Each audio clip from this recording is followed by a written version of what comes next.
बुधवार सुबह आरएसएस प्रमुख मोहन भागवत लखनऊ विश्वविद्यालय पहुंचे, लेकिन वहां पहुंचते ही बवाल हो गया। भागवत पहुंचे तो एनएसयूआई, समाजवादी छात्र सभा और भीम आर्मी से जुड़े छात्रों ने गो बैक मोहन भागवत के नारे लगाए। छात्रों की नाराजगी इस बात से थी कि यूजीसी विवाद पर सुप्रीम कोर्ट ने स्टे लगा दिया। इसके बावजूद आरएसएस प्रमुख की ओर से कोई बयान नहीं आया है। प्रदर्शनकारियों ने कार्यक्रम स्थल पर जबरदस्त हंगामा किया। भागवत का प्रोग्राम शुरू हुआ, स्पीच हुई तो भागवत ने यूजीसी गाइडलाइंस पर चुप्पी तोड़ी, जाति व्यवस्था पर खुलकर बोले, कहा कि यूजीसी से जुड़ा मामला अभी सुप्रीम कोर्ट में है, कोर्ट जो फैसला देगा उसी के अनुसार आगे देखा जाएगा। हालांकि उन्होंने एक बड़ा संकेत देते हुए यह भी जोड़ा कि यदि कोई कानून गलत पाया जाता है तो उसे बदलने के संवैधानिक रास्ते हमेशा खुले हैं। कहा कि हम सब भारत माता के बेटा बेटी हैं, रंग रूप या जाति अलग हो सकती है लेकिन अपनापन बना रहना चाहिए। यही भावना छुआछूत जैसी बुराई खत्म कर सकती है। उन्होंने कहा कि समाज की जिम्मेदारी है कि जो लोग पिछड़ गए हैं उन्हें हाथ पकड़कर आगे लाया जाए।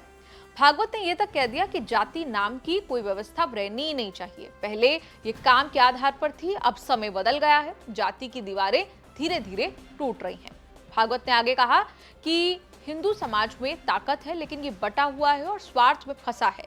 अगर समाज एकजुट हो जाए तो देश को आगे बढ़ा सकता है। कुल मिलाकर भागवत ने यूजीसी के मसले पर संयमित और बैलेंस रुख अपनाया। इसी कार्यक्रम के दौरान भागवत ने यह भी कहा कि संघ भाजपा का रिमोट कंट्रोल नहीं है। संघ के स्वयंसेवक बीजेपी में जाते हैं और पार्टी में सियासी तौर पर आगे भी बढ़े हैं, लेकिन ये कहना गलत है कि संघ भाजपा को चलाता है, जैसा कि अक्सर आरोप लगते हैं। आपको बता दें कि यूजीसी की नई गाइडलाइंस को लेकर सामान्य वर्ग के छात्र जबरदस्त विरोध कर रहे हैं। मामला सुप्रीम कोर्ट तक पहुंच चुका है और फिलहाल कोर्ट ने इन पर स्टे लगा दिया है।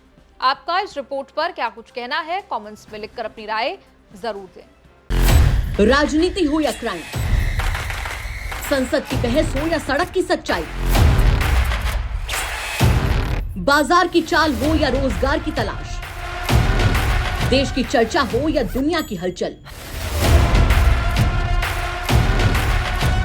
जंग के शोर से सीज फायर की खबर तक, यूपी बिहार से तमिलनाडु की सियासत तक, एस्ट्रोलॉजी के सितारों से खेल के मैदान तक,